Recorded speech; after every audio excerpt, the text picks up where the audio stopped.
Hello, नमस्कार दोस्तों। Good morning all of you. आपका फिर से वेलकम है पेनजे क्लासेस पे। ठीक है, आई होप आपको पिछली 2 वीडियोस काफ़ी अच्छी लगी होंगी, समझ में आई होगी। आज उसी क्रम में हमारा तीसरा पार्ट रहेगा ये, और इस पार्ट में हमारा जो भारत का संविधान है, संविधान हमारा टोटली आपका आज फिनिश हो जाएगा। ठीक है जी, आज का थर्ड पार्ट रहेगा। और अगर आपको पहले आपने 2 पार्ट नहीं देखे, प्लीज़ 2 पार्ट को देख लीजिए। आज हम इसको फिनिश करते हैं लास्ट में आपका।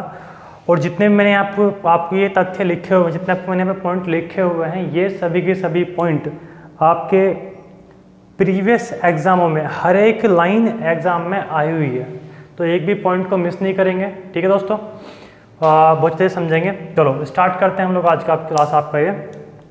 तो जैसे आप स्क्रीन पर देख रहे हो, ये आपका भारत का संविधान रहेगा। जो मैंने आपको बातें लिखी हुई हैं, पहले आपको चाहता हूं कि आप लोग पहले थोड़ा सा ये देख लीजिए कि मैंने एलईडी क्यों लगाई है, इसके पीछे रीज़न क्या रहेगा। ठीक है, देखिए ये आपका संविधान है। जो मूल कॉपी है ये आपकी इस तरह की रहेगी, और हमारा ये रहेगा संविधान सभा। संविधान सभा ये कुछ इस तरह से लोग बैठे थे। यहाँ पर हमारे डॉक्टर राजेंद्र प्रसाद बैठते हैं, जो हमारे संविधान सभा के अध्यक्ष थे। उसके अलावा चारों तरफ से लोग बैठे होते थे आपका। ये जो हमारी संसद है, एक मिनट में दिखाना चाहता हूँ आपको। देखो ये जो हमारी संसद है, ये आपने देखा ना, जो हमारी संसद है, जो पार्लियामेंट है, पार्लियामेंट के सेंट्रल हॉल में क्वेश्चन है पूछता एग्जाम में कि संविधान सभा ने संसद को कहाँ पर लिखा, तो आपको आंसर क्या देना है कि जी संसद की पार्लियामेंट हॉल में लिखा, सॉरी पार्लियामेंट के सेंट्रल हॉल में लिखा, पार्लियामेंट के सेंट्रल हॉल में लिखा। अब ये तो होगी संसद आपकी। अब parliament hall, sorry central hall कहाँ है, जुबान फिसल। तो देखो जो आपका ये बीचों बीच रहेगा आपका, ये हमारी जो संसद का टॉप व्यू है, हमारी जो पार्लियामेंट है उसका टॉप व्यू है, उसके जो बीचों बीच आपका ये बना हुआ है। ठीक है, इसको हम लोग बोलते हैं सेंट्रल हॉल। और इसी संसद के अंदर आपको यहाँ पे देखने को मिलेंगे, आपको ये दिखाई दे रहा है ना, ये 2 हॉल से, ये कमरे से, ये एक ये और एक ये और ये होंगी आपके यहाँ पर लोकसभा एंड राज्यसभा, और ये बीच वाले क्षेत्र को हम लोग बोलते हैं इसको सेंट्रल हॉल। तो जो भारत की संविधान सभा ने संविधान को लिखा था, वो इसी संसद के सेंट्रल हॉल में बैठ करके लिखा था। ठीक है जी, लिखा था। संसद का टॉपिक मैं दिखाता हूँ। देखो ये आपकी, ये जो है आपका, ये हमारी वर्तमान संसद है, ये हमारी वर्तमान संसद जो अभी है। और जो संसद अब नई बन रही है सेंट्रल विस्टा प्रोजेक्ट के तहत, कौन से प्रोजेक्ट के तहत, सेंट्रल विस्टा प्रोजेक्ट के तहत। ये करंट अफेयर का क्वेश्चन आपका। नए वाली आपकी जो बन रही है सेम इस तरह से बन रही है आपकी, जो पुरानी वाली है वो इस तरह की है आपकी। ये इसका 3D डायग्राम है आपके सामने। तो ये जो पुरानी वाली है, पुराने वाली के जो बीच का जो पॉइंट है, इसको बोलते हैं सेंट्रल हॉल। और जो ये नया वाला है, ये आपकी नई बिल्डिंग आपकी बन के अभी बन रही है, बननी शुरुआत हुई है सेंट्रल विस्टा प्रोजेक्ट के तहत। ठीक है जी, तो संविधान सभा ने यहाँ पर बैठकर क्या लिखा था, संविधान लिखा था। आगे ये आपको शायद साफ ना दिखाई दे रहा होगा इसमें, ये आपके सरदार वल्लभ भाई पटेल साहब बैठे हैं, ये और सब लोग बैठे हैं यहाँ पर आपका संविधान सभा में। ये जो हमारी संविधान सभा थी, संविधान सभा की जो मोहर थी, मोहर स्टैम्प, वो जो मोहर थी वो हाथी की मोहर थी, उस पर इस तरह से हाथी छपा हुआ था। तो एग्जाम में क्वेश्चन पूछता है एग्जाम में आपसे कि संविधान सभा की मोहर कैसी थी, ये मैंने यहाँ पे लिखा हुआ आपका। तो संविधान सभा की मोहर कैसी थी आपकी, हाथी की थी। ठीक है जी, उस पर इस तरह का मोहर था, कॉन्स्टिट्यूएंट असेंबली इंडिया, ये आपकी पूरी संविधान सभा की मोहर थी। ठीक है, उसके बाद जो आपका जो संविधान लिखा हुआ है, हमारा जो संविधान लिखा हुआ है, संविधान हमारा बेसिकली इंग्लिश में लिखा हुआ है, इंग्लिश भाषा में लिखा हुआ है, इटैलिक फॉन्ट में लिखा हुआ है। तो ये हाथ से लिखा हुआ संविधान है। ठीक है जी, और ये इस तरह से आपका पूरी राइटिंग है उस पर, ये बहुत सुंदर राइटिंग है। और ये केवल ध्यान रखना हाथ से लिखी हुई है। अब किसने लिखी है आपको मैं बताऊंगा अभी। ये जो हमारा संविधान है, संविधान के प्रत्येक पेज पर, जो हमारे संविधान के पेज है ना, उन प्रत्येक पेज पर, सारे पेजों पर आपको चित्रकारी मिलेगी हुई, चित्रकारी मिलेगी। ठीक है जी, जो चित्रकारी की थी आपका, वो नंदलाल बोस के निर्देशन में की थी, नंदलाल बोस के निर्देशन में। वो पॉइंट इसमें मैं छूट चुका है, चलो आपको मैं लिखवा दूंगा। तो जो चित्रकारी आप ये देख रहे हो ना, ये जिस तरह से चित्रकारी आपके पेज पर हो रखी है, ये हाथ से की हुई चित्रकारी है, ये किसी कंप्यूटर से की हुई नहीं है, ये हाथ से की हुई करी हुई चित्रकारी है। और हर एक पेज पर अलग मिलेगी आपको। तो चित्रकारी जो की थी ये की थी आपका नंदलाल बोस के निर्देशन में शांति निकेतन के चित्रकारों द्वारा, शांति निकेतन के चित्रकारों द्वारा। और उनका हेड कौन था आपका, वो नंदलाल बोस थे। तो नंदलाल बोस उनके मास्टर थे, बेस मेन आदमी थे, बाकी पूरी टीम ने उनकी चित्रकारी की थी। क्यों की थी, ताकि संविधान जो है हमारा वो देखने में बहुत अच्छा लगे। उसके बाद ये जो हमने कल पढ़ा था आपका, जो हमने लास्ट क्लास में पढ़ा था आपका प्रारूप समिति, ये प्रारूप समिति के सदस्य थे। ये बीच में हमारे भीमराव अम्बेडकर साहब बैठे हैं, ठीक है जी। ये के.एम. मुंशी वगैरह, ये मोहम्मद शाहदुल्ला, ये इस तरह से आपके यहाँ पर बैठे हुए हैं, क्लियर। उसके बाद ये हमारा संविधान सभा थी, देखो ये आपके डॉक्टर राजेंद्र प्रसाद हैं और ये आपके भीमराव अम्बेडकर साहब हैं। और इस तरह से ये हमारी पूरी संविधान सभा बैठ करके संविधान के ऊपर डिस्कशन करती थी। तो संविधान सभा का गठन मैं आपको बता चुका हूँ पूरे लास्ट के 2 वीडियोस में आपका, उसमें देख लिया होगा आपने। ये आपका संविधान ही है, ठीक है जी, ये बता चुका हूँ। ये हमारा रहेगा राष्ट्रीय चिन्ह, नेशनल एम्बलम। नेशनल एम्बलम बोलते हैं राष्ट्रीय चिन्ह को, और हमारा राष्ट्रीय चिन्ह ये है, ठीक है जी। ये मैंने पॉइंट यहाँ पर लिखा हुआ है आपका कि राष्ट्रीय चिन्ह का जो चित्रण किया था, इट मीन्स कि जो उसका चित्रण किया था आपका, इसको जो बनाया था कि ये हमारा राष्ट्रीय चिन्ह रहेगा प्रॉपर इस तरह से, उसको बनाया था आपका दीनानाथ भार्गव ने। किसने, दीनानाथ भार्गव ने। और इसको अपनाया गया था आपका 26 जनवरी 1950 को। देखो इस टॉपिक को, राष्ट्रीय चिन्ह को मैं आपको अलग से पढ़ाऊंगा सेपरेट, कि ये राष्ट्रीय चिन्ह कहाँ से लिया गया, कब लिया गया, इस पर कितने पशु अंकित हैं, इस पर कितने अक्षर अंकित हैं, वगैरह वगैरह, वो मैं अलग से पढ़ाऊंगा। बस आप लोग फिलहाल समझ लीजिए। क्वेश्चन क्यों पूछता है, क्वेश्चन पूछता है आपका कि राष्ट्रीय चिन्ह अशोक चिन्ह, इसको बोलते हैं हम लोग अशोक चिन्ह, नेशनल एम्बलम अशोक चिन्ह को संविधान सभा द्वारा कब अपनाया गया था, तो 26 जनवरी 1950 को अपनाया गया था। इसका चित्रण किसने किया था आपका नेशनल एम्बलम का, तो चित्रण किया था आपका दीनानाथ भार्गव ने। बहुत इंपॉर्टेंट क्वेश्चन आपका इसमें, बहुत ध्यान से देखेंगे उसको, ठीक है जी। इंग्लिश में इसको बोलते हैं हम लोग नेशनल एम्बलम। ये वही है आपका, ठीक है जी, नेशनल एम्बलम। मोटा मोटी आपको बता दूं, इसमें 4 शेयर होते हैं, जिसमें एक शेयर पीछे की साइड होता है आपका। ये हमारे संसद आपको मैं बता चुका हूँ। ये देखो चित्रकारी, जैसे आपको बात करें चित्रकारी, नंदलाल बोस के निर्देशन में शांति निकेतन के चित्रकारों द्वारा। अब देखो इस पेज पर किस तरह चित्रकारी दिखा रखी है आपको, ये राम वगैरह बैठे हैं, राम और सीता बैठे हैं, राम सीता और लक्ष्मण बैठे हैं आपके।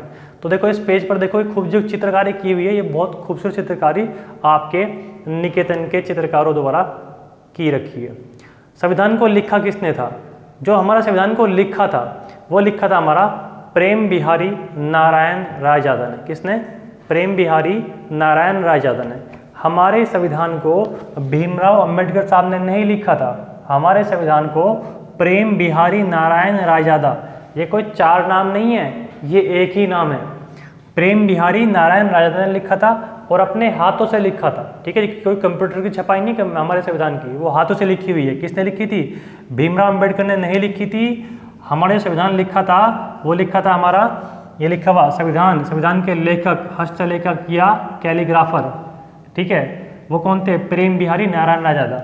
और वो लिखा हुआ था आपका टोटल इंग्लिश लैंग्वेज में लिखा था हमारा जो मूल संविधान है, और इटैलिक फॉन्ट में लिखा हुआ था। किसने लिखा था, प्रेम बिहारी नारायण रायजादा, प्रेम बिहारी नारायण रायजादा ने लिखा था, ठीक है, ये पूरा। और कमाल की आपको बताऊं मैं, इन्होंने पूरे संविधान को लिखने के लिए 1 भी रुपया नहीं लिया था। ध्यान सुनना, इन्होंने संविधान को लिखने के लिए 1 भी रुपया नहीं लिया था। बाकी सभी लोग BN राव और ये 2 बंदे ऐसे थे जिन्होंने संविधान सभा में काम करने के लिए पैसे नहीं लिए थे, राइट।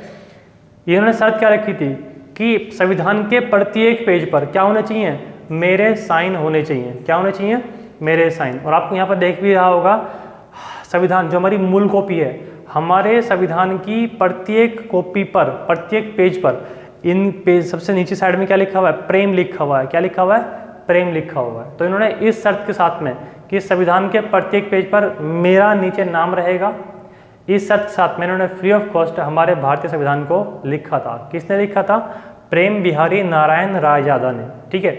आपको पूरा नाम याद नहीं हो रहा तो प्रेम बिहारी याद रख लीजिए, रायजादा रख लीजिए। क्यों, क्योंकि जब आपको क्वेश्चन पूछेगा कि संविधान के हस्तलेखक या संविधान के कैलीग्राफर कौन थे, तो आपको ऑप्शन में भीमराव अंबेडकर साहब भी मिलेंगे, ऑप्शन में भीमराव अंबेडकर साहब भी मिलेंगे। लेकिन आपको पता होना चाहिए कि संविधान को अंबेडकर साहब ने नहीं लिखा था, वो केवल प्रारूप समिति के अध्यक्ष थे। संविधान को जो लिखा था वो प्रेम बिहारी नारायण रायजादा ने लिखा था। क्लियर।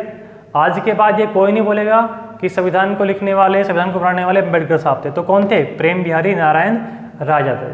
भाई देखो, मैं यहाँ पे अम्बेडकर साहब को बुरा नहीं बोल रहा, ना मैं गलत बोल रहा हूँ। मेरा सिर्फ कहने का पर्पज़ ये है कि अगर आप एग्जाम में क्वेश्चन आए तो आपको ध्यान रहे प्रेम बिहारी नारायण रायजादा। अम्बेडकर साहब बहुत ही बुद्धिजीवी व्यक्ति थे, बहुत ही ब्रिलियंट पर्सन थे। मैं उनकी बुराई नहीं कर रहा हूँ, अगर किसी को बुरा लग जाए तो भाई उसके लिए सॉरी, ठीक है। तो ये बस आपको, क्योंकि आपका क्वेश्चन गलत ना हो, बस पर्पज़ ये कि क्वेश्चन आप गलत ना कर पाएँ, क्योंकि एग्जाम में आपका एक एक क्वेश्चन, एक एक पॉइंट इंपॉर्टेंट होता है। तो वापस मैं आता हूँ कि प्रेम बिहारी नारायण रायजादा ने सिर्फ पेज के नीचे एक अपना नाम लिखने के एवज में पूरे संविधान को अपने हाथों से लिखा था। और राइटिंग इतनी सुंदर थी कि आप कहोगे कि यार ये हाथ से लिखा हुआ नहीं, कंप्यूटर से लिखा हुआ। तो हमारा संविधान हस्तलिखित है, ठीक है जी। किसने लिखा था? इन्होंने लिखा था। क्लियर इतना? तो मैं यही सारे पॉइंट्स आपके यहाँ पर मैं आपको बताने वाला हूँ, जो आप यहाँ पर देख ही रहे होंगे, ठीक है जी। चलिए, तो अब यहाँ पर आप आएंगे और इसमें देखेंगे दोबारा से। मैं लेके चलता हूँ आपको शुरू से। पहले के बारे में आपको मैं बात नहीं करूँगा, जो पहले के हमारे पार्ट हैं तो आप लोग देख लेंगे। देखो, संविधान सभा के महत्वपूर्ण तथ्य। संविधान सभा ने जो संविधान बनाया था, वो संविधान हमारा कब लागू हुआ? 26 जनवरी 1950 को हमारा संविधान बन करके तैयार हो गया, उसको लागू कर दिया गया। जब संविधान लागू हुआ तो उसमें उसको बोलते हैं हम लोग मौलिक संविधान। कब? 26 जनवरी 1950 को संविधान था, उसको हम लोग बोलेंगे मौलिक संविधान। और मौलिक संविधान में कितने अनुच्छेद थे? 395 अनुच्छेद थे, 8 अनुसूची थी। अनुसूची को बोलते हैं इंग्लिश में हम लोग शेड्यूल्स। आर्टिकल बोलते हैं अनुच्छेद को, ठीक है जी। आर्टिकल अनुच्छेद, शेड्यूल्स बोले तो अनुसूची, और पार्ट बोले तो भाग। तो मौलिक संविधान में 395 अनुच्छेद थे, 8 अनुसूचियाँ थी, और भाग कितने थे आपके? 22 थे। लेकिन वर्तमान में क्या हुआ? संविधान में समय समय पर बहुत सारे बदलाव किए गए, बहुत सारे संशोधन किए गए, आपके समझ गए, अमेंडमेंट किए गए। तो अमेंडमेंट अभी तक 448, आपको बताऊँ कहीं कि आपको 470 पे लिखा मिल सकता है, ठीक है जी। ये क्योंकि कोई फिक्स आंकड़ा नहीं है। अभी तक आपका जो संविधान है, हमारे संविधान में 104 से ज़्यादा क्या हो चुके हैं? आपके संशोधन हो चुके हैं, ठीक है। तो ये कोई फिक्स आंकड़ा नहीं, ये आपका चलता रहता है। लेकिन ये फिक्स आंकड़ा है। जो पहले अनुसूची 8 थी, अब कितनी हो चुकी है वर्तमान में? 12। पहले भाग कितने थे? 22। अब कितने हो चुके हैं? भाग 25। अब यहीं से क्वेश्चन पूछता है एग्जाम में आपसे कि मौलिक संविधान में भागों की संख्या बताइए। ध्यान रखना, ऑप्शन आपको 25 में मिलेगा, लेकिन आपको टिक क्या करना है? वो पूछ रहा है मौलिक संविधान, तो मौलिक आपको पूछना है 22। अगर क्वेश्चन ऐसे पूछे कि भारतीय संविधान में वर्तमान में कुल कितने भाग हैं, यानी कि या फिर भारतीय संविधान को कुल कितने भागों में बांटा गया है, तो आपको आंसर क्या देना है जी? 25। तब 22 नहीं देना। तो आपको ध्यान रखना है, बात वो वर्तमान की कर रहा है या मौलिक की कर रहा है। किधर इतना? ऐसे ही पूछेगा आपसे वो अनुसूची की। क्यों बता रहा हूँ? क्योंकि बच्चे यहाँ पर आप लोग गलती क्या करते हैं जी, ये तो पता है, छोड़ो कोई दिक्कत नहीं, तो बहुत आसान सा है। और ये आसान सी ही चीज़ हम लोग गड़बड़ कर देते हैं सिर्फ एक इस शब्द के कारण, ठीक है जी। तो मौलिक संविधान की बात कर रहा है या वर्तमान संविधान की बात कर रहा है, ये बात आपको बहुत अच्छी तरह से ध्यान रखना है, ठीक है। उसके बाद संविधान के लेखक को हस्तलेखक कह सकता है वो, और उसको हम क्या बोलते हैं? कैलीग्राफर। आजकल ये शब्द बहुत यूज हो रहा है आपका कि संविधान के कैलीग्राफर कौन थे, आपको मैं बता चुका हूँ। हमारे कैलीग्राफर थे प्रेम बिहारी नारायण रायजादा थे, ठीक है जी। संविधान पर कुल हस्ताक्षर किसने किए? तो आपको पता है संविधान सभा में जो हमारे सदस्य बचे थे, कितने बचे थे? 299। लेकिन जब आपका 26 नवंबर 1949 को जो ये आपके लास्ट आपकी मीटिंग होती है आपका, तो उस दिन केवल आपके 284 लोग ही बचे थे। कुछ की डेथ हो गई थी, कुछ आपके अब वहाँ पे प्रेजेंट नहीं थे, उपस्थित नहीं हुए। तो फाइनली 26 नवंबर 1949 को हमारे संविधान पर 284 लोगों के साइन हुए, ठीक है जी। उसके बाद अब क्वेश्चन पूछता है कि भारतीय संविधान पर प्रथम हस्ताक्षर किसने किए? तो पंडित नेहरू ने किए। ये मैंने शॉर्ट में लिख दिया, आपको पूरा लिखना है, पंडित जवाहरलाल नेहरू, ठीक है। तो प्रथम हस्ताक्षर, प्रथम सिग्नेचर पंडित नेहरू के, और अंतिम कौन थे? डॉक्टर राजेंद्र प्रसाद। बहुत सिंपल याद रखना। देखो, जो घर का मुखिया होता है, अब देखो संविधान सभा के अध्यक्ष कौन थे? डॉक्टर राजेंद्र प्रसाद थे। भाई संविधान सभा के अध्यक्ष डॉक्टर राजेंद्र प्रसाद ही थे ना। तो देखो, जो घर का मुखिया होता है, जो अध्यक्ष होता है, उसका नंबर तो भाई रेस्पेक्टिवली बाद में ही आता है। तो जो अंतिम, याद रखने का आपको तरीके बता रहा हूँ मैं, तो जो अंतिम थे वो डॉक्टर राजेंद्र प्रसाद थे कि भाई चलो ठीक है, पहले तुम लिख लो, मैं बाद में लिख लूँगा, चूँकि मैं बड़ा हूँ, ठीक है जी। और आपके जो पंडित जवाहरलाल नेहरू थे, क्योंकि आपको पता है इनके अंदर तो शुरू से क्या थी, इनके अंदर तो शुरू से मैं थी कि बस पहले मैं। क्योंकि जब हमारे देश के प्रधानमंत्री चुने जा रहे थे, तब पंडित नेहरू आपको पता है वैसे तो हमारे देश के प्रधानमंत्री बने थे, लेकिन चुना गया था किसको? चुना गया था सरदार वल्लभ भाई पटेल को, लेकिन इनके मैं के कारण कि पहले मैं के कारण इन्होंने इनको ही चुना गया था प्रथम प्रधानमंत्री। इसको आपको डिटेल में बताऊंगा जब लोग बात करेंगे प्रधानमंत्री पद की। फिलहाल आपको ध्यान रखना है। तो इसी तरह से प्रथम प्रधानमंत्री भी यही थे और प्रथम जो सिग्नेचर किए संविधान पर वो भी इन्होंने किए। ये क्वेश्चन आते हैं एग्जाम में, ठीक है। दूसरा, संविधान सभा, चूंकि हम सारी जो बात कर रहे हैं ना वो संविधान सभा की बात कर रहे हैं, तो संविधान सभा में कुल महिला कितनी शामिल थी? तो कुल महिला 15 शामिल थी, ठीक है जी। इसमें से उपस्थित कितनी हुई थी? अगर क्वेश्चन डेप्थ में जाएगा तो पूछेगा, तो जो उपस्थित हुई थी आपकी, उपस्थित जो प्रेजेंट थी वो आपकी 9 हुई थी। शामिल कितने को किया गया था? 15 को, ठीक है। संविधान सभा की मोहर, संविधान सभा की मोहर क्या थी आपकी? वो हाथी थी, यानी कि उस पर हाथी छपा हुआ था, ठीक है जी। क्या था? हाथी छपा हुआ था, सेम ये वाला, ठीक है, हाथी छपा हुआ था, इस तरह की मोहर आपकी। उसके बाद संविधान को बनाने में कुल खर्चा कितना है? तो 63,97,729 रुपये, या आपको मोटा मोटी जोड़ना है तो आप जोड़ लीजिए 64 लाख रुपए, ठीक है जी। वैसे तो आपको एग्जाम में 64 लाख ही मिलेगा। तो संविधान को बनाने में कुल कितना खर्चा आया? 64 लाख रुपए आया। कुल समय कितना लगा? 2 वर्ष 11 माह 18 दिन लगे। बहुत आम क्वेश्चन सभी को पता है। प्रारूप समिति ने, क्वेश्चन पूछेगा कि संविधान पर प्रारूप समिति ने कितने दिन बहस की, तो आप कौन सा देना जी? कितने दिन बहस करी आपका? ये 114 दिन प्रारूप समिति ने बहस की थी। और प्रारूप समिति कौन सी है? मैं आपकी लास्ट वीडियो में बता चुका हूँ कि जिसमें हमारा डॉक्टर भीमराव अम्बेडकर साहब हमारे अध्यक्ष थे उसके। और सदस्य कितने थे? सदस्य मुझे कमेंट करके बताओ कि प्रारूप समिति के सदस्य कितने थे। क्लियर ना? मुझे कमेंट करके बताओ। कुल सत्र कितने हुए? सत्र बोलते हो, उनका जो सेशन वो हुए थे आपके 11 + 1 12। तो आपको कुल सत्र पूछे तो आपको आंसर देना जी कुल सत्र 12 थे। और जो अंतिम सत्र था, जो मैंने यहाँ पे 1 लिखा है, अंतिम सत्र हुआ था आपका 24 जनवरी 1950 को। क्वेश्चन पूछेगा कि संविधान सभा का अंतिम सत्र कब हुआ था? 24 जनवरी 1950 को। ओके, तो कुल सत्र 12 और अंतिम सत्र हुआ था आपका 24 जनवरी 1950 को। उसके बाद संविधान सभा में सर्वाधिक सदस्य 55 थे। वो 55 कौन से प्रांत के थे? वो संयुक्त प्रांत के थे। कौन से प्रांत के? संयुक्त प्रांत। संयुक्त प्रांत को हम लोग बोलते हैं यूनाइटेड प्रोविंस, यूनाइटेड प्रोविंस, ठीक है जी। संयुक्त प्रांत जिसे हम लोग वर्तमान में जानते हैं यूपी के नाम से। यूपी का है पुराना नाम क्या था? यूपी का है पुराना नाम संयुक्त प्रांत था। और हमारे यूपी से ही सबसे ज़्यादा 55 सदस्य संविधान सभा के लिए चुने गए थे, ठीक है जी। आगे चलते हैं। ये बहुत इंपॉर्टेंट पॉइंट्स हैं सारे से, ध्यान रखना आपको। संविधान की जो मूल लिपि है, यानी कि जो हमारी कॉपी है, वो हमारी हीलियम से भरे बॉक्स में रखी हुई है। कहाँ पर रखी हुई है? संसदीय लाइब्रेरी में रखी हुई है। क्यों? ताकि वो खराब ना हो सके। ऐसे आपको ध्यान रख लेना है कि भाई ये किस गैस से भरे हुए बॉक्स में रखी है? हीलियम से, चूँकि वो खराब ना हो, उसके पेजेस खराब ना हो, ठीक है। उसके बाद जो हमारी संविधान सभा थी 26 जनवरी 1950 से, देखो आप बोलोगे कि जी 26 जनवरी 1950 को तो हमारे क्या हो चुके थे? हमारा संविधान लागू हो चुका था। और हमारी जो संसद बनी थी, जो पार्लियामेंट बनी थी, वो बनी थी हमारी 1952 में।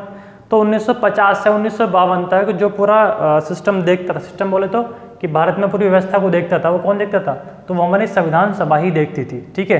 तो 26 जनवरी 1950 से 17 अप्रैल 1952 तक संविधान सभा एज ए अंतरिम संसद के रूप में कार्य करती थी। अंतरिम संसद के रूप में कार्य करती थी। ये बहुत इंपॉर्टेंट पॉइंट आपको ध्यान रख लेना है, ठीक है जी। और एक बात आपको बताऊं, अगर आपसे क्वेश्चन पूछे कि संविधान सभा का निर्वासन कब हुआ, यानी कि संविधान सभा खत्म कब हुई थी, ध्यान रखना संविधान सभा का जो नाम है वो तो आपका 26 जनवरी को ही खत्म हो जाता है। कब हो जाता है खत्म? 26 जनवरी। जिस दिन संविधान को लागू किया गया, जिस दिन संविधान को लागू किया गया उस दिन संविधान सभा स्वतः समाप्त हो गई थी। और उस दिन उसी संविधान सभा ने एक नया रूप ले लिया था, एक नया नाम ले लिया था। लोग वही थे, लेकिन बस नाम नया पड़ गया था। नाम नया क्या पड़ गया था आपका? अंतरिम संसद, ठीक है जी। तो 26 जनवरी 1950 से आप अगर ये भी डेट याद नहीं तो 1952 तक, बस इतना रख लीजिए। यानी कि 1950 से 1952 तक अंतरिम संसद के रूप में किसने काम किया था? संविधान सभा ने, ठीक है जी। अब आगे चलते हैं। देखो जो हमारी प्रेम बिहारी नारायण रायदा ने जो हमारा संविधान लिखा था, जो ओरिजिनल कॉपी थी, वो थी हमारी इंग्लिश में लिखी हुई। लेकिन जो संविधान को हिंदी में लिखा, संविधान को जो हिंदी में लिखा, हिंदी में जो लिखा वो लिखा आपका बसंत कुमार कृष्ण वैद्य ने। किसने लिखा? बसंत कुमार कृष्ण वैद्य ने लिखा। ये आपको आयोग के तथ्य नहीं पता होगा, लेकिन आज की डेट में आपके जो एग्ज़ाम में जो क्वेश्चन बनने लगे हैं वो आपको ध्यान रखना है कि यहाँ से अब क्वेश्चन आने लगे। तो संविधान को हिंदी में किसने लिखा? बसंत कुमार कृष्ण वैद्य ने लिखा। ठीक है जी। संविधान सभा के जो सचिव थे, जो सेक्रेटरी थे, ठीक है जी, संविधान सभा के अध्यक्ष कौन? डॉक्टर राजेंद्र प्रसाद। संविधान सभा के उपाध्यक्ष कौन? एच.सी. मुखर्जी। संविधान सभा के संवैधानिक सलाहकार कौन? तो आपको ध्यान रखना है बी.एन. राव, बी.एन. राव। और संविधान सभा के सचिव यानी कि सेक्रेटरी कौन? एच.वी.आर. अयंगर, एच.वी.आर. अयंगर। ठीक है जी। इनका शॉर्ट में आपको नाम मिलेगा, क्योंकि साउथ हैं तो साउथ के आपको नाम पता है, इतने लंबे चौड़े होते हैं। तो एच.वी.आर. अयंगर संविधान सभा के सचिव थे। क्लियर। और most important point, most important point जिसको जल्दी बात गलती करके आते हैं, महात्मा गांधी जी। महात्मा गांधी संविधान सभा के सदस्य नहीं थे। ये मतलब आपको ध्यान रख लेना है। महात्मा गांधी जहाँ भी जरूरत पड़ती है ना महात्मा गांधी की सही तरीके से काम करने के लिए, वहाँ महात्मा गांधी जी उपस्थित नहीं होते। ठीक है जी। तो खैर देखो, महात्मा गांधी संविधान को बनाने के लिए जो संविधान सभा का गठन हुआ था उसमें शामिल नहीं थे। ये बात आपको ध्यान रख लेनी है। ठीक है। क्योंकि क्वेश्चन ऐसा एग्जाम में पूछता है कि निम्नलिखित में से कौन सा व्यक्ति या कौन हमारे महापुरुष संविधान सभा में शामिल नहीं थे? तो महात्मा गांधी संविधान सभा में शामिल नहीं थे। ठीक है जी। क्योंकि इनका काम तो सिर्फ क्या था? भूख हड़ताल करना था, भूख हड़ताल करना और अनशन करना। खैर, तो महात्मा गांधी संविधान सभा के सदस्य नहीं थे, ये मोस्ट इंपोर्टेंट पॉइंट रहेगा। उसके बाद जयप्रकाश नारायण तथा तेज बहादुर सप्रू, जयप्रकाश नारायण तथा तेज बहादुर सप्रू, ये दो पर्सन ऐसे थे जिन्होंने संविधान की सदस्यता लेने से मना कर दिया था कि भाई हम लोग संविधान सभा की सदस्यता नहीं लेते। ठीक है। ये इतने बड़े खंडारी थे हमारे। ठीक है। तो इन्होंने पहले ही मना कर दिया कि हम नहीं लेते। उसके बाद क्वेश्चन पूछता है एग्जाम में आपसे कि संविधान सभा में कांग्रेस तथा मुस्लिम लीग के कितने सदस्यों का चयन किया गया था? तो जो संविधान सभा थी, संविधान सभा में कांग्रेस के लोग थे 208। ठीक है। और जो मुस्लिम लीग के लोग थे वो थे आपके 73। और आपको बता दूं मैं, मुस्लिम लीग ने संविधान सभा का बहिष्कार किया था, यानी कि ये संविधान सभा में शामिल नहीं हुए थे मैक्सिमम लोग। आप बोलोगे जी फिर शादुल्ला, तो मैंने लिखवा रखा आपको, शादुल्ला जो प्रारूप समिति के थे वो भी तो उसी के थे। तो मैक्सिमम लोगों ने क्या कहता विरोध किया था। लेकिन इसको डायरेक्टली क्वेश्चन ध्यान रखना है कि संविधान सभा में मुस्लिम लीग के 73 सदस्य शामिल थे और कांग्रेस के 208 सदस्य शामिल थे। ओके। उसके बाद जो हमारा राष्ट्रीय ध्वज, तिरंगा सब लोग देखा ही है। तिरंगा जो आप लोग जिसको सब जान से प्यारा है, हम सभी को, आपको, मुझको, हम सभी को प्यारा है, हर एक भारतीय को तिरंगा प्यारा है। तो उस तिरंगे को संविधान सभा द्वारा 22 जुलाई 1947 को, 22 जुलाई 1947 को अपनाया गया था। और इसको जो रिप्रेजेंट किया था वो किया था आपका पंडित नेहरू ने, पंडित जवाहरलाल नेहरू ने। 22 जुलाई 1947 को पंडित नेहरू तिरंगे को लेकर कैसे खड़े हो गए? बोला कि भाई ये हमारा तिरंगा रहेगा। क्यों? क्योंकि तिरंगा जो आप वर्तमान में देखते हो, इससे पहले तिरंगे को 4 से 5 बार बदला गया था आपका। ठीक है। मैं इसके बारे में स्पेशल डिटेल में एक वीडियो बनाऊंगा आपका। राष्ट्रीय ध्वज, राष्ट्रीय गीत, राष्ट्रीय गान और राष्ट्रीय चिन्ह, इन चारों चीज़ों की एक वीडियो आपको मैं लक्ष्य दूंगा स्पेशल। ठीक है। उनसे हर एक बारीक से बारीक क्वेश्चन आपको मैं वहाँ पर कराऊंगा। उसके बाद जो हमारा राष्ट्रीय चिन्ह है, राष्ट्रीय चिन्ह जिसको लोग बोलते हैं नेशनल एम्बलम, राष्ट्रीय चिन्ह का जो चित्रण किया किसने किया? दीननाथ भार्गव ने किया। ठीक है जी। और इस राष्ट्रीय चिन्ह को, कि ये हमारा राष्ट्रीय चिन्ह रहेगा, इस राष्ट्रीय चिन्ह को जो अपनाया गया था संविधान सभा के द्वारा, वो अपनाया गया था हमारा 26 जनवरी 1950 को। और इसको बनाया किसने था? दीननाथ भार्गव ने बनाया था। मतलब चित्रण किया था, लिया तो और कहीं से ये था, ये आपको बताऊंगा मैं सारनाथ के सिस्टम से लिया गया था, वो मैं आपको आगे से बताऊंगा। लेकिन इसको जो डिज़ाइन किया था वो किया था आपका दीननाथ भार्गव ने। ठीक है। अब जो देखो आपका जो हमारा जो नेशनल एम्बलम है, यानी कि जो राष्ट्रीय चिन्ह है, राष्ट्रीय चिन्ह पूरा ऐसे बनता है जब उसके नीचे आपको सत्यमेव जयते लिखा जाए। ये हमारा राष्ट्रीय वाक्य है, ये को मैं अलग से बताऊंगा फिर। सत्यमेव जयते और प्लस ये जब भी आपका मिल जाए तो आपको क्या देखने को मिलेगा? आप उसको क्या बोलोगे? नेशनल एम्बलम, राष्ट्रीय चिन्ह। ठीक है। आप कोई बड़ी भारत सरकार की गाड़ी होगी, भारत सरकार की फाइल होगी, तो आपको वहाँ पर ये चिन्ह मिल जाएगा। उसके बाद 24 जनवरी, देखो 2 डेट हैं हमारे यहाँ पर। एक राष्ट्रीय गान है, राष्ट्रीय गान जन गण मन अधिनायक, राइट। राष्ट्रीय गान तो हमारा जनगणमन हो गया। और राष्ट्रीय गीत क्या हो गया? राष्ट्रीय गीत, ये राष्ट्रीय गीत है। राष्ट्रीय गीत हमारा क्या है? वंदे मातरम। तो राष्ट्रीय गान और राष्ट्रीय गीत को हमारा जो अपनाया गया था वो 24 जनवरी 1950 को अपनाया गया था, दोनों को, कि ये हमारा राष्ट्रीय गान रहेगा जनगण मन, और वंदे मातरम हमारा राष्ट्रीय गीत रहेगा। दोनों को कब अपनाया गया? 24 जनवरी 1950 को अपनाया गया। कब? संविधान सभा के अंतिम सत्र में। ठीक है, और यहाँ से आपको लास्ट पॉइंट यहाँ पर रहेगा आपका कि 14 सितंबर 1949 को हिंदी भाषा को, जो हमारी हिंदी भाषा है, हिंदी भाषा को संविधान सभा की आधिकारिक भाषा के रूप में स्वीकार किया गया था। ये सारे पॉइंट मोस्ट इम्पोर्टेंट हैं। ये मैंने लिखे क्यों? ताकि हमारा थोड़ा सा समय बच जाए, लिखने में जो हमारा समय है वो हमारा समय बच जाए, इसलिए मैंने ये सारे पॉइंट्स लिखे हैं। हर एक पॉइंट इम्पोर्टेंट है, एक भी पॉइंट छोड़ने की जरूरत नहीं है। ठीक है, तो 14 सितंबर 1949 को संविधान सभा द्वारा हिंदी को आधिकारिक भाषा के रूप में अपनाया गया था। ओके, अब यहाँ से एक पॉइंट आपको लिखना है, नोट बना करके, नोट बना के एक पॉइंट लिखेंगे यहाँ पर आप लोग। नोट बना के एक पॉइंट क्या लिखोगे कि जो 14 सितंबर है, 14 सितंबर को जो हिंदी को अपनाया गया था संविधान सभा के द्वारा, तो इसी 14 सितंबर को हम लोग क्या बनाते हैं? हिंदी दिवस के रूप में मनाते हैं। किस दिवस के रूप में मनाते हैं? हिंदी दिवस के रूप में। ये बहुत क्वेश्चन पूछा जाता है आपका कि हिंदी दिवस कब बनाया जाता है आपका? 14 सितंबर को। क्यों? क्योंकि 14 सितंबर 1949 को संविधान सभा द्वारा हिंदी को आधिकारिक भाषा के रूप में चुना गया था। ठीक है दोस्तों, तो ये सारे पॉइंट्स आपके यहाँ पर आपने देख लिए हैं, समझ लेना इसको। अब याद कैसे करना है भाई, देखो ये जिम्मेदारी आपकी है। ठीक है ना, अब मेरे पास कैसे घुट्टी नहीं की जादू चढ़ी है कि मैं आपको लगाऊं कि भाई ये लगा दिया और आप लोग उसको याद हो जाए आपके, नहीं। ये वीडियो कम से कम आपसे 2 से 3 बार आपको एक बार पूरी डिटेल में देखनी है अच्छी तरीके से। आप इसको 2 से 3 बार देखोगे तो आपको सब चीज़ें ऑटोमेटिक याद हो जाएंगी। ठीक है ना, मेहनत तो करनी पड़ेगी, ऐसा दुनिया में कोई काम नहीं है ऐसा कुछ। देखो जो भी आप टॉप पे पहुँचे हैं लोग, वो मेहनत करके पहुँचे हैं। तो आप इस वीडियो को, पहली बात तो उसको, इन नोट्स को, इन पॉइंट्स को अपनी कॉपी पे लिखें, नोट डाउन करें, और इस वीडियो को कम से कम 2 से 3 बार देखें, पूरी देखें तसल्ली से, बिना स्पीड बढ़ाए, तो आपको ये सारे तथ्य याद हो जाएंगे। एक बार में सारी चीज़ें याद नहीं होंगी, ये आपको ध्यान रख लेना है। तो इसको स्क्रीनशॉट लेना हो तो वो पहले भी ले सकता है आपका, या अभी भी ले सकता है। तो स्क्रीनशॉट लेना हो तो ले लीजिए भैया आप लोग।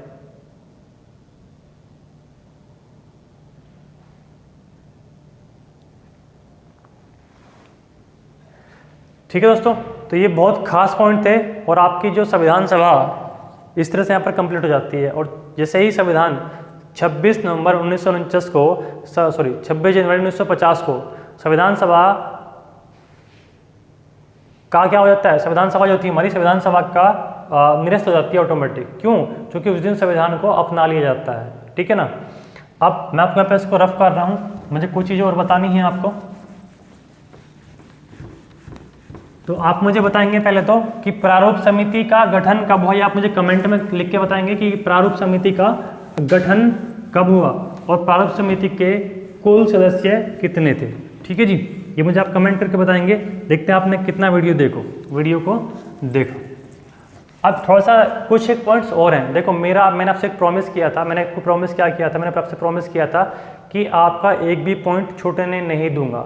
ठीक है, आप चाहे किसी भी एग्जाम में बैठ जाना, आपका एक भी पॉइंट संविधान या संविधान सभा से, या मैं जो भी आपको टॉपिक कराऊंगा, जो भी आपको सब्जेक्ट कराऊंगा, ये मेरा आपसे प्रॉमिस है, मेरा आपसे वादा है कि आपका हर एक क्वेश्चन, हर एक पॉइंट्स आपको मिलेगा। देखो 100% तो मैं नहीं कह सकता कि भाई जो भी आपको पढ़ाऊँ मैं 100% आपको पेपर में लिखा मिलेगा, क्योंकि पेपर तो अपने आप से मैं नहीं बना रहा हूँ, लेकिन मेरा आपसे प्रॉमिस है कि 90% डाटा आपके एग्जाम में मिलेगा। ठीक है, खैर आगे की बात करते हैं। देखो संविधान सभा ने हमारे 2 काम किए थे। मैं आपको यहाँ पर मुश्किल से 5-7 मिनट का या 10 मिनट की हमारी वीडियोस हो रह जाएगी, लेकिन बहुत खास है।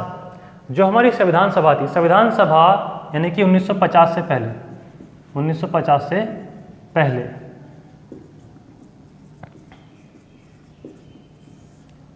संविधान सभा ने 3 काम कर लिए थे हमारे।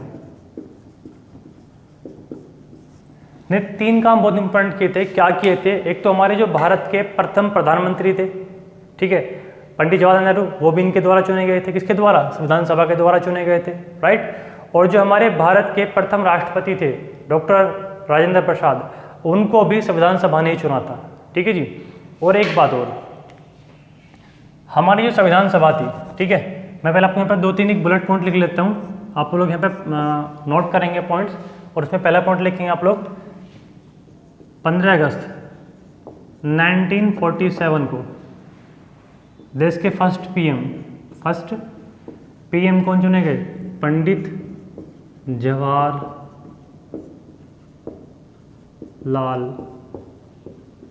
नेहरू चुने गए। चुने किसने? तो चुने किसने? संविधान सभा ने। संविधान सभा ने। कब चुने गए? 15 अगस्त 1946 को चुने गए। कौन थे फर्स्ट पीएम? कहाँ के? भारत के। और कौन थे? पंडित जवाहरलाल नेहरू। चुने किसने? संविधान सभा ने। मैं आपको बता दूं, जब पहली बार ईवीएम हैक हुई थी ना, जिसे कहते हैं आज के डेट में ईवीएम हैक होगी, ईवीएम हैक हो गई, ये ईवीएम हैक पहली बार यहीं पर हुई थी। क्यों? जब भारत के प्रथम प्रधानमंत्री पंडित जवाहरलाल नेहरू चुने गए, तो संविधान सभा के जो लोग थे 299 लोग, उन लोगों में से मैक्सिमम जो वोट दी थी प्रधानमंत्री बनाने के लिए, वो वोट दी थी हमारी सरदार वल्लभ भाई पटेल को। किसको दी थी? सरदार वल्लभ भाई पटेल को। लेकिन इनकी जिद की वजह से, पंडित जवाहरलाल नेहरू की जिद की वजह से कि प्रधानमंत्री मैं ही बनूंगा, मैं ही बनूंगा, मैं ही बनूंगा, इनकी जिद की वजह से महात्मा गांधी और जो अन्य नेता थे, उन्होंने क्या किया? सरदार वल्लभ भाई पटेल को समझाया कि यार ये वो तो बहुत जिद्दी आदमी है, और जिद्दी थे ये, मैं पूरी कहानी बताना नहीं चाह रहा आपको यहाँ पर। तो ये बात हकीकत है, सभी को पता है, मैं किसी के पे बुराई या भलाई नहीं कर रहा हूँ। पंडित नेहरू को वोट नहीं किए गए थे, वोट किए गए थे प्रधानमंत्री पद के लिए सरदार वल्लभ भाई पटेल को, राइट। लेकिन इनकी जिद की वजह से सरदार पटेल अपना नाम वापस ले लेते हैं, ठीक है, वो प्रधानमंत्री नहीं बनते, और पंडित जवाहरलाल नेहरू को तब इस कंडीशन में भारत का प्रथम प्रधानमंत्री चुन लिया जाता है। वोट ना मिलने के बाद भी इनके फेवर में मात्र 1 वोट आई थी। कितनी वोट आई थी? मात्र 1 वोट। लेकिन इनकी जिद की वजह से। तो पहली बार ईवीएम हैक कब हुई थी? ये तो खैर मजाक की बात है कि पहली बार वोट ना मिलने के बाद भी कौन जीता था? पंडित जवाहरलाल नेहरू जीते थे हमारे। तो भारत के प्रथम प्रधानमंत्री पंडित जवाहरलाल नेहरू किसने चुने? संविधान सभा ने चुने। अब क्वेश्चन पूछते हैं ऐसे आपका कि जिस कोई प्रधानमंत्री बनता है तो शपथ कोई ना कोई दिलवाता है। तो पंडित जवाहरलाल नेहरू को जो शपथ दिलवाई थी, प्रधानमंत्री पद की जो शपथ दिलवाई थी, वो दिलवाई थी आपकी लॉर्ड माउंटबेटन ने। किसने? लॉर्ड माउंटबेटन ने। ठीक है जी। ये कौन थे उस टाइम के? ये गवर्नर जनरल थे, गवर्नर जनरल।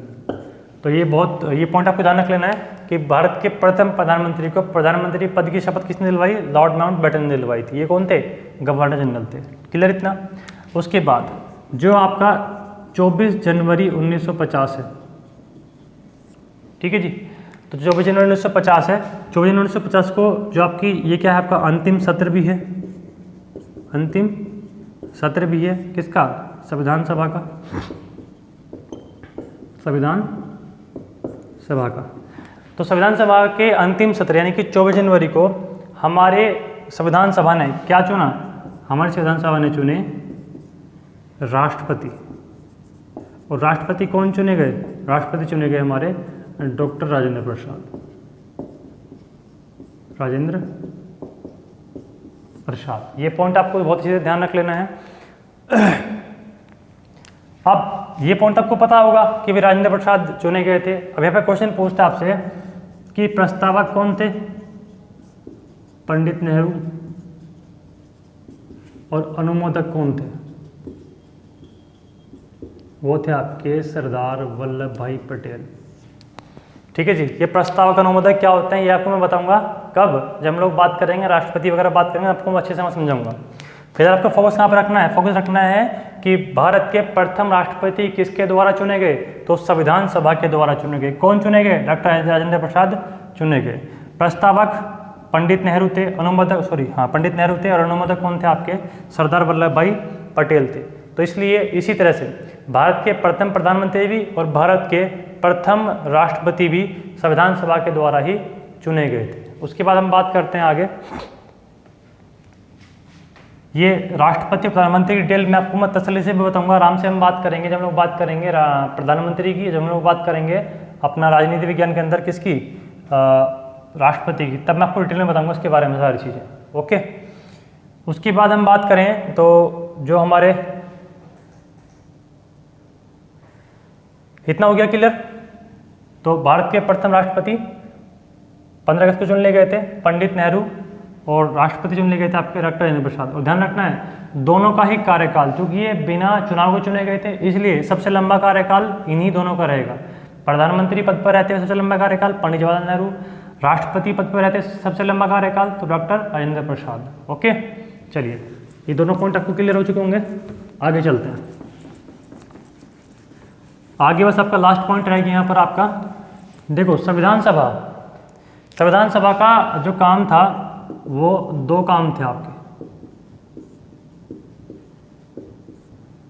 संविधान सभा 2 रूप में कार्य करती थी। संविधान सभा के जो कार्य थे वो 2 कार्य थे, ठीक है जी। एक था संविधान को निर्माण करना, और एक था आपका विधायी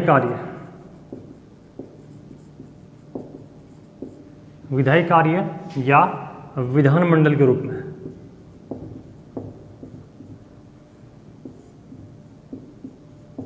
इसके रूप में ये मतलब ये क्या है, जो हमारी संविधान सभा थी, जो 299 जो सदस्य थे, यही तो बनाते थे उस टाइम पे क्या, क्योंकि अंग्रेजों ने तो यहाँ पर क्या कर दिया था, अंग्रेजों ने तो हमको 14 अगस्त 15 अगस्त को क्या कहते स्वतंत्र घोषित कर दिया था, आपका कर दिया था। तो अब भारत में पूरी शासन व्यवस्था कैसे चलानी है, कैसे कानून व्यवस्था चलानी है, उन सब की देखरेख किसके ऊपर चली गई थी, भारतीय के ऊपर चली गई थी। और उस टाइम पर 1940 ये बात है आपकी 17 नवंबर 1948, ठीक है जी, 17 नवंबर 1947, सॉरी ये 7 रहेगा आपका 1947। तो मैं आपको क्यों बताना सारी चीज़ें, देखो भारत में संविधान को बनाना भी जरूरी था, और जो भारतीय लोग थे, भारतीय के हाथ में क्या आ चुकी थी, पूरी कमांड आ चुकी थी। तो भारत में पूरी शासन व्यवस्था कैसे चलानी है, कौन सा स्टेप है, क्योंकि संविधान तो हमारा बना नहीं था, तो बिना संविधान के पूरी कानून व्यवस्था कैसे बनाएं, पूरा सिस्टम कैसे देखें, उसके लिए भी तो कुछ ना कुछ चाहिए था। और उसके लिए जो 299 जो सदस्य थे हमारे, ये हमारे पूरे भारत से थे, आपको मैंने बताया था आपका पहले, पूरे भारत से चुने गए थे और सबसे पढ़े लिखे लोग थे, ठीक है जी। तो इन्हीं लोगों की जो टीम थी उसी को एक नाम दिया था आपका विधानमंडल, ठीक है जी। तो ये 2 तरीके से कार्य करती थी आपका, एक संविधान निर्माण को लेकर के और एक पूरी शासन व्यवस्था को बनाने को लेकर के। लेकिन यहाँ पर दोनों में डिफरेंस रहेगा। जब ये संविधान सभा संविधान निर्माण का कार्य करती थी, तो उस समय उसकी जो अध्यक्षता करते थे, अध्यक्ष जो होते थे वो होते थे आपके डॉक्टर राजेंद्र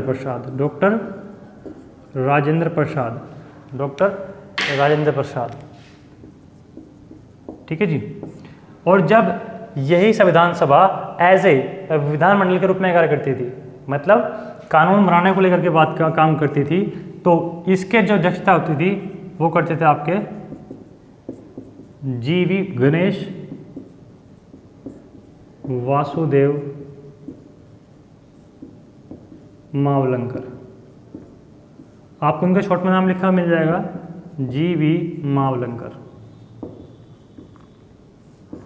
ये भी उस टाइम के बहुत ही होशियार, बहुत ही एक्सपीरियंस होल्डर पर्सन थे। तो जब हमारी संविधान सभा एज ए विधानमंडल के रूप में कार्य करती थी या एज ए विधायी कार्य करती थी, कानून बनाने संबंधित कार्य करती थी, तो उस टाइम क्या करते थे, उसकी अध्यक्षता करते थे गणेश वासुदेव मावलंकर, या शॉर्ट में आपको लिखा मिलेगा जीवी मावलंकर, ठीक है जी।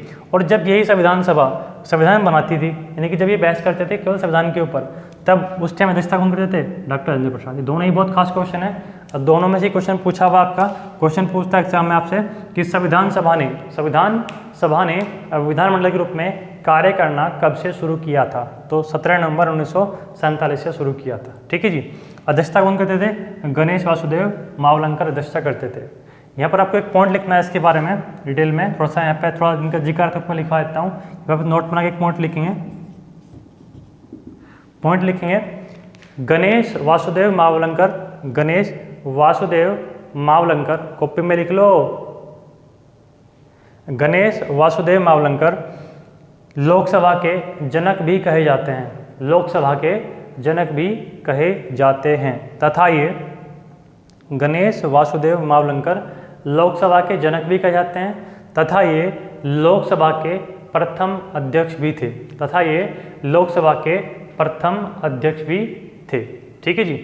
तो ये सारे तथ्य हैं आपके संविधान सभा से संबंधित, क्लियर। तो हमने थोड़ी देर पहले ही पढ़ा था आपका कि जो संविधान सभा थी ये 17 अप्रैल 1952 तक क्या किया, एज ए विधानमंडल के रूप में कार्य किया। और चूंकि 1952 के बाद में क्या होता है, हमारी संसद होती है, पार्लियामेंट, वो सुचारू रूप से काम करने लग जाती है। क्योंकि हमारी भारत में जो चुनाव होते हैं, चुनाव होने के बाद जो पहली सरकार चुनी जाती है आम जनता के द्वारा वोट दे करके, वो चुनी जाती है 1952 में। ठीक है जी। और जब आपका 1952 में पहली बार भारत में चुनाव होते हैं, चुनाव जीतने के बाद रिजल्ट आता है, भारत में लोकसभा और राज्यसभा बनती हैं, उसके बाद संविधान सभा, यानी कि ये जो सारा सिस्टम था, ये सारा सिस्टम हो जाता है खत्म आपका। और भारत में क्या बन जाते हैं, लोकसभा और राज्यसभा बन जाती हैं। वो पूरा प्रशासन राष्ट्रपति, उसके बाद आपका प्रधानमंत्री वगैरह मिल करके करने लगते हैं, और संविधान सभा यहाँ पर रहती है आपकी समाप्त। ठीक है जी। तो दोस्तों ये था आपका पूरा संविधान सभा। संविधान को कैसे बनाया गया, किसने बनाया, कितनी समितियाँ थी, कितनी वचन सभाएँ हुई, क्या उनके इम्पोर्टेंट तथ्य थे, महात्मा गांधी संविधान सभा के सदस्य थे या नहीं थे, आपको मैंने बता दिया, तो आपको पता है कि नहीं थे। उसके बाद जो हमारा संविधान था वो प्रेम बैरन नारायण राजादा ने लिखा। कौन सी भाषा में लिखा, तो इंग्लिश में लिखा। कौन सी फॉन्ट में लिखा, तो आपको बताया मैंने कि ये इंग्लिश फॉन्ट के इटैलिक बोल्ड में लिखा हुआ था, इटैलिक फॉन्ट में लिखा हुआ था। ठीक है दोस्तों, तो मुझे पूरी उम्मीद है कि आप वीडियो को पूरे ध्यान से देखेंगे। और देखो, जब तक आप इस टॉपिक को अगर पढ़ना चाहते हैं, समझना चाहते हैं, तो उसकी तह तक जाओ। मैंने आपको एक शब्द बोल रखा है पहले ही, क्योंकि पेनजे क्लासेस का उद्देश्य क्या है, अब रटना नहीं है, समझना है। क्योंकि अब एग्जाम का जो लेवल है ना, वो अगर आप जीडी लेवल पे भी जाएंगे, कांस्टेबल लेवल पे भी जाएंगे, तो ऐसा ही लेवल तक के क्वेश्चन पूछ रहा है। तो अपनी तैयारी को हमेशा क्या रखना है, आपको जस्ट डबल रखना है, ताकि आपका अगर क्वेश्चन कहीं से पूछ ले तो आपसे वो क्वेश्चन ना छूटे। तो दोस्तों सुरक्षित रहें, घर पर रहें, keep smiling and keep learning.